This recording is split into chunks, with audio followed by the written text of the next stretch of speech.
Hello and welcome, Reds, to another breaking news transfer show. Anyway, on the transfer show with Jack McIndoe. Anyway, hope you are well, and Reds, and wherever you are watching or listening from around the world. As you can see from the title and the thumbnail, only going to be a quick, short one. Anyway, just a quick update.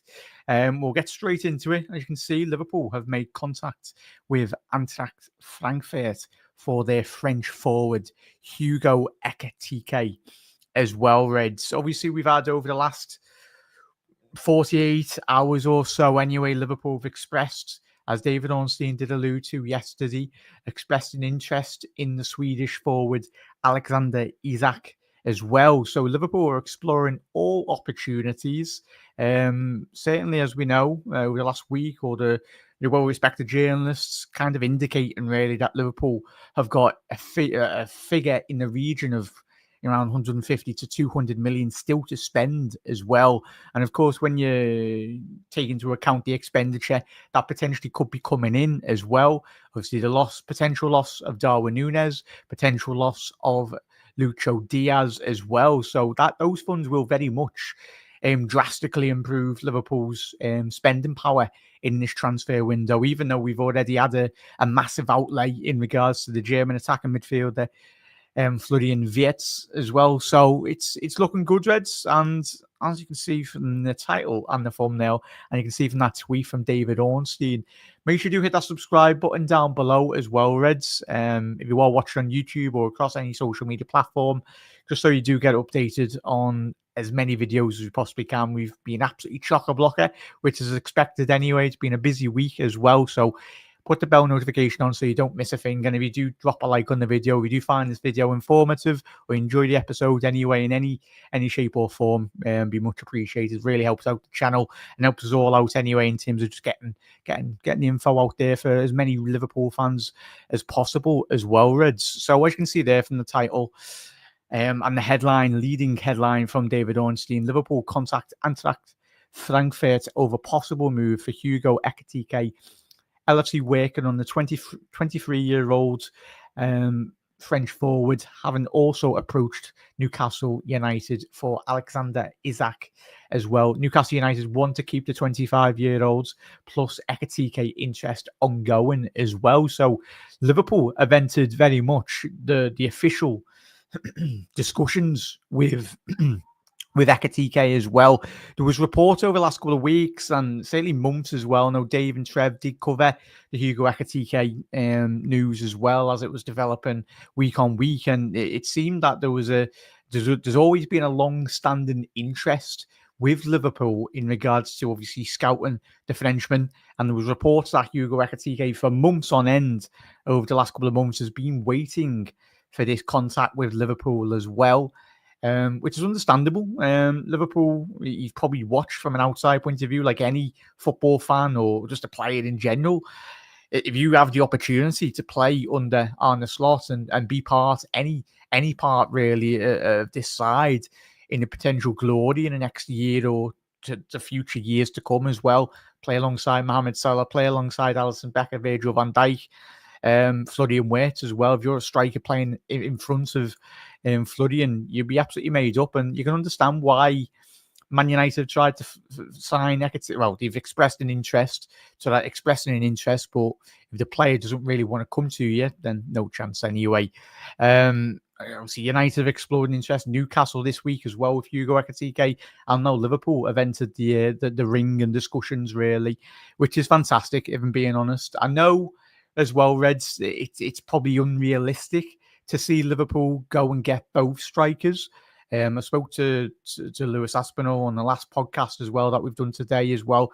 We should head over to the live section, and there's a couple of preview shows coming out as well over the next day or so as well. And I asked Lewis the opportunity to sign both players, and he said no, he felt. But I feel personally, I do think it would be very ambitious for Liverpool. It would be a lot of money, a big outlay. But I feel if Liverpool were to bring in money from Diaz, money from Darwin Núñez as well, that's two crucial players leaving the football club. And as we've seen, Luis Diaz was the main striker really under Arne Slot. He did favour, obviously, Luis Diaz's best position is off the left-hand flank, but it says a lot when obviously Nunes isn't getting a game as well, and Diaz in and out of favour, really. Even though he done really well last year, Diaz, but I think if he brought in a player and two strikers in the form of a Hugo Ekitike and Isak, one of them would be fantastic. But I think in terms of solidifying Liverpool's ability to challenge on all fronts next season. By all fronts, I don't mean the quad. I just mean Premier League and Champions League being competitive. I think the game against Paris Saint-Germain last season in the knockout stages, you just go to see the quality the French side did have at Anfield, and that, especially in that second leg as well. If you have an Isak and Ekitike, there's a lot of rotation, especially Isak's injury record over the last couple of seasons as well. You'd save that ability of just rotating, and every great European side needs more than just three elite level forwards, whether that be off the left flank, off the right, and through the middle. I feel personally, Liverpool, if the opportunity did arrive where if we could bring in two, then I tell you, that would really set up. That's my only honest opinion anyway, chat anyway. But let us know your thoughts in the comment section below as well. Big up there, chat as well. Massive thank you. Big up there, Smith. Hello, buds. How are we, Reds? And if you are new to Anfield Index, hit that subscribe button down below. But in terms of, obviously, David Ornstein, coming from that article anyway, make sure you head over to the article and read it in its full entirety anyway. But I'm just going to get a couple of snippets, really, out of the article, the main points, really, in regards to that were quite very interesting, what David Ornstein said with regards to the potential Frenchman turning up on Merseyside, really. But straight to it, obviously, the leading headline from David. Liverpool made contact with Frankfurt over Hugo Ekitike. Goes on to add, Liverpool have made contact with Frankfurt over a possible move for Hugo Ekitike, who is also being targeted by Newcastle United. Alluded to, obviously, Newcastle United's previous bids in the region of £64.9 million being turned down by Frankfurt. Obviously, Marmoush has previously moved to the Premier League last season. Had quite a big impact. I know, obviously, he's a phenomenal player, but I do feel long-term for City, I do feel Marmoush will be the leading man for City in a couple more years' time anyway. But yeah, so obviously Newcastle have had their bids turned down anyway. And I tell you what, if you're Newcastle, you're looking over your shoulder going, if you're a Newcastle fan, but mainly if you're in that executive board with Newcastle, the sporting directors and the lads there, there's no way you compete with Liverpool. That's not me being cocky. It's just being factual. Liverpool, the most successful English side in England. Obviously, most decorated European English sides in the Champions League as well. So, yeah, if the possibility is there that Liverpool do express an interest for both players, I think, or even one of them, and Newcastle are there. No disrespect to Newcastle, but if Newcastle were winning consecutive league titles and building a consistent foundation to really build off, then I'd be understandable. Like, oh yes, and you've got an opportunity. But you're not like a Man City. You're not an Arsenal Football Club that has got a rich history. Newcastle's big in its own right, massive city, a big footballing city as well. The Geordies love the football, but obviously they want to get up to the level of Liverpool. A signing of Ekitike would help get in that direction. But let's be honest, in regards to negotiations, if Liverpool want Ekitike, their agency would be like, yeah, sounds good. But yeah, there's levels to this game, really, in a negotiation world. It comes to, and obviously, David Ornstein does allude to, it comes as aim Liverpool's interest, obviously Alexander Isak, obviously yesterday's communication with Newcastle expressing their interest of in and around 125 million for the Swedish forward as well. Obviously mentioned Newcastle trying to land Ekitike as well. Thought Liverpool have approached Newcastle over Isak. St. James's Park stance continues, and he reiterates that, David Ornstein, this afternoon. Newcastle's stance is still that they don't want to be selling the forwards, but a lot will change. Player power, especially over the last 20 years as well. The years of the age of the agents, really. They're strong, the holdover Premier League clubs as well, and European clubs for that matter anyway. It changes drastically. I know Newcastle's stance. We all know Newcastle's stance. we're not going to be selling them, but that drastically changes. That changes for any football club, might that be added as well. If a player throws in a transfer request, and you're actively publicly saying, oh, we don't want to be selling Isak, it doesn't really match up. And it will kind of create a bit of too much tension, really. And especially, you don't want that now. You don't want to be having a player on your books that wants to be going to a football club when there's a big club out there actively pursuing you forward as well. Similar with Trent. Trent wanted to go to Real Madrid. We wish him well anyway. He didn't sign his new contract. Some players, and similar with Ibu, we don't know what's going to happen with Ibu over the next 12 months. If he signs a new deal, and if he doesn't, then sound. As long as he stays here for another year, helps us win a couple of trophies as well, and then sounds. If players' minds are made up, the players' minds are made up anyway. You can't really sway too much in the modern game as well. In regards to obviously his record, the Frenchman obviously did register 22 goals and notched 12 assists in all competitions for Frankfurt last season as well. And obviously registering Frankfurt's only second finish in the Champions League. Obviously he did register a third place finish in the Bundesliga last season as well. And it just goes to show, obviously, as we mentioned already on the transfer show this week, Jovic obviously left Frankfurt. Sebastian Haller left for big money to West Ham as well. Marmouche last summer. Ekitike, I think their recruitment is absolutely exceptional, really, in that attacking. Even though Jovic didn't quite, Jovic, the Serbian forward, anyway, do apologise in pronunciation on that one as well. But that lad that went to didn't quite work out for them, but it is what it is. They got, I think, Frankfurt got the best deal out of that, really, as well. So, Reds, let us know your thoughts. As I said, it's only going to be a short one anyway. This is a very quick developing story. We've only seen over the last 48 hours, really. Even as we're live now, it could quickly change 20 minutes after we've done the live as well. So, Reds, make sure you hit that subscribe button down below. I want to keep up to date on all things Liverpool related. Make sure you head over to Anfield Index as well to just get involved. Anfield Index Pro as well. Make sure you listen to all the podcasts in their full entirety as well. Just unlocks a greater catalogue of great LFC content. Obviously, we've got the Daily Red out already. We got the Red Room that was out last night. The transfer show that me and Lou done today, that was Lewis Aspinall. That was at midday today. So there's plenty of content to get stuck into as well, Reds. But if you want to become an Anfield Index Pro member, you can certainly get involved. And it just opens up a greater catalogue of great LFC content as well, Reds. Yeah. And head over to the Etsy store as well. Head over to AnfieldIndex.com, AnfieldIndexPro.com as well. And get involved. Get some merch as well. And celebrate being champions if you didn't know anyway. So there we go, Reds.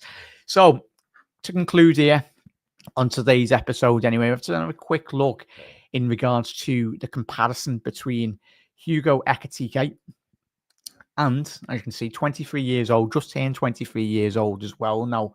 But in terms of the wagon wheel, in terms of both players, Alexander Isak and Hugo Ekitike as well. Obviously, Ekitike is in the blue. So in terms of just nudgism in regards to shot creating actions, non-penalty expected goals as well.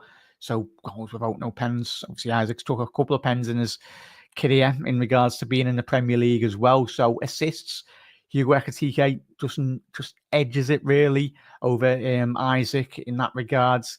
But in terms of what, so it's, you look at that data really, and obviously this is compared to the top 5 leagues as well. Looking at it data wise, I think obviously he's slightly, as you can see there, the data doesn't lie, slightly better in certain areas. Isak edges Hugo in regards to progressive passes as well, in terms of what he gets as soon as he gets on the ball. Progressive passes, does he drive his team forward as well into those attacking lines in the middle thirds as well, and really penetrating opposition teams as well. So that's one aspect Isak does nudge over Hugo Ekitike as well. In terms of blocks, very aggressive forward. That's certainly Alexander Isak. That's one aspect of Hugo Ekitike's game that he could do with improving. But the main thing is he gets goals anyway.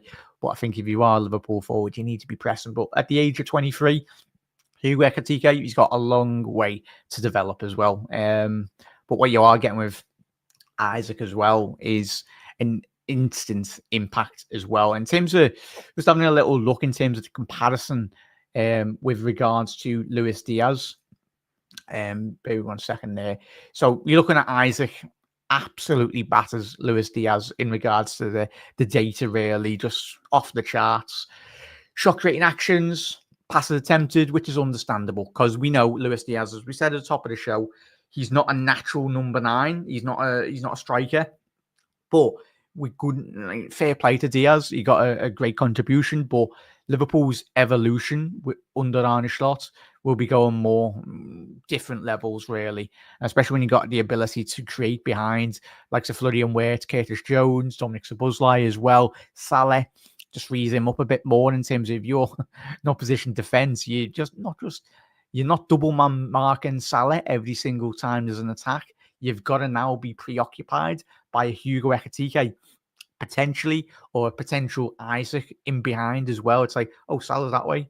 Wirtz is there as well. Hugo or Isaac's up front, and then obviously Cody or Dominic Szoboszlai or Wirtz, wherever they play anyway. Wouldn't want to be an opposition defender, by the way, chat, coming up against them. So that's obviously Diaz in regards to his wagon wheel, in regards to the data, and then quickly comparing Hugo Ekitike with Luis Diaz as well. In terms of Luis Diaz, assist-wise, of course, he's a winger. He's more naturally gifted in terms of creating space, creating opportunities for his teammates as well. So it's understandable in terms of assists, expected assist goals as well, non-penalty. So it's one of them. But in terms of Hugo Ekitike, shades him in, of course, the attacking metrics as well, which is understandable because he's the more natural number 9 anyway. So Reds, that was only just going to be a quick show as well. Let us know your thoughts in the comment section below if you are watching on the repeat as well. Big up there, Midnight. Yeah, Liverpool acting like someone's took over a team on a manager game, football manager as well. Yeah. It's we're acting like champions, mate, as did Liverpool in the dominant periods in the 70s and 80s. Liverpool actively seeing opportunities to get, obviously, King Kenny for a record fee at that time, getting Ian Rush as well, Keegan's, Barnes. The list is absolutely endless. Emile Hughes as well. So Liverpool, this is what the foundations of this football club, whatever generation you grew up in, it hasn't always been as easy as it looked last season. We've come a very long way, but the main thing is when you're on top in any business, but especially football as well, when you've got elite level talent, you want them to be helped out when you're bringing in. And that's what obviously Van Dijk and Salah, they would have been under the assurances that, right, lads, we're signing a new deal, but we want to be seeing a bit more in terms of bringing in the next generation. Because certainly that's what Van Dijk and Salah will be doing, with the likes of Florian Wirtz still be helping them develop, and or potentially Hugo Ekitike or an Isak as well. Eventually, they will pass the baton on to those players, and especially if you can build a young side that has got that ability to win early and then develop season upon season. There's going to be mistakes along the way in terms of development of the squad, but that happens when you're creating a very good side. And most importantly, Reds, we're absolutely flying into next season. And if we can get a Hugo Ekitike, as we said, with a title today as well, it's looking quite promising, really. But there's a long way to go. Probably when we finish this live, the news has developed differently as well. But as is the world of sports media, very fastly, quickly moving. Anyway, so make sure you hit that subscribe button down below as well, Reds. As Ninja said there, I'm doing just... Big up there, Ninja. Yeah. Isak and Rodrigo getting both and in transfer requests. Yeah, I tell you. Fingers crossed, mate. Rodrigo, as I said, a very top player as well. But time will tell. It'd be extremely difficult. I think I've seen a report just before we come on air. Chat, I do apologise. A couple of minutes later, just wanted to make sure that I had all the correct tweets and nothing had been tweeted before we've come on air anyway. So we're just up to date as much as we possibly can anyway. But big up there, Dan. Big up there, Dan. I think the player is the better option. I think this player, Hugo Ekitike, I'm guessing, is the better option personally. Cheaper. He's better on the ball than Nunes, gives us the money to go and get Rodrigo, and it means we don't have to sell anyone as well. So, yeah. And if you've been watching Anfield Index, especially some of the pods I've been on over the last couple of weeks, I wouldn't be too bothered if we kept hold of Luis Diaz because he's still got a lot to contribute. But it just comes down to, as we said at the top of the show, similar with Isak and Ekitike. If Diaz, by all reports and over the last 48 hours as well, looks like he's favouring and he's signalling to his agents in Liverpool he'd like a move to Bayern Munich. But time will tell as well. But Reds, Steve, I'm not too bad, lad. Most importantly, I hope you are, bud.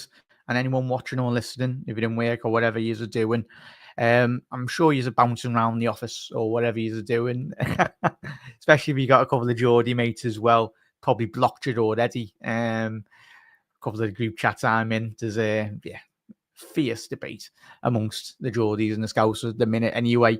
But it's all respectful banter as well. But Liverpool are massive. But Reds, look after yourself. That was only a short analysis and just video, really keeping you all up to date as well. But most importantly, if you do hit that subscribe button down below, that was obviously the transfer show with Jack McIndoe. Reds, have a lovely rest of your day. If I don't see you today, plenty of content to get stuck into this, especially today and obviously Thursday and Friday. We've got plenty of shows coming out. You've obviously got Chat G&G with obviously Gags Tandon and Grizz Khan. That will be at Friday at 8 p.m. That will be a live show as well. So that'll be interactive and getting involved with the chat as well. And the Hugo boss. Yeah, it's big up their life as well. Yeah, I tell you, those shirts would absolutely fly out as well. Could you imagine that banner on the cop? I think so that would be, it would kind of go with the Brandon Scousers anyway, boss that. So, oh good. Reds, look after yourself. Enjoy being a Red now. Like if you're not enjoying this period of like just even being linked with players, we're flying into next season. It has been an extremely difficult couple of months as well, obviously with Yogo, and we love him to bits, and we've got to support him and his family and Andre's family as well. He will always be in our thoughts, and especially going into the season, Diogo wants us to be in the best possible shape as well. And he'll be with us anyway along the way in spirit and in our players as well. But it's going to be a difficult season again this year. But bringing in the types of caliber of attacking forwards as well. If we can do that, then it just only bodes well for Liverpool in regards to strengthening the side and just giving Liverpool every best opportunity going into next season as well. But Reds, look after yourself. You never walk alone. Make sure you hit that subscribe button down below. If you haven't already done so, do drop a like on the video as well. Massively does help out. But for now, Reds, look after yourself. Ta-da.